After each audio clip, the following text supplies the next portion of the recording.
আজ বৃষ্টির দিন নিয়ে অর্থাৎ রেনি ডে নিয়ে কতকগুলি বাংলা বাক্যের ইংরাজিতে অনুবাদ করব।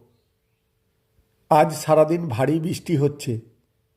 It is raining heavily all day today. কালো মেঘে আকাশ ঢেকে গেছে। The sky is covered with dark clouds. রাস্তায় জল জমে গেছে। Water has accumulated on the roads. ছাতা ছাড়া বাইরে বের হওয়া যাচ্ছে না। It is impossible to go outside without an umbrella. স্কুলে আজ অনেক ছাত্র অনুপস্থিত ছিল। Many students were absent in school today. বৃষ্টির দিনে গরম খিচুড়ি খেতে খুব ভালো লাগে। Hot khichdi tastes very good on a rainy day.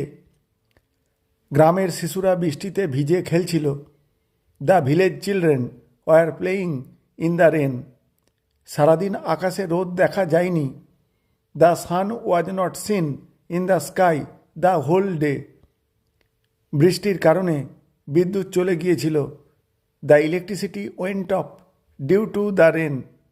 বৃষ্টির পর চারপাশ সতেজ আর সবুজ দেখাচ্ছিল। After the rain everything looked fresh and green. Thank you all.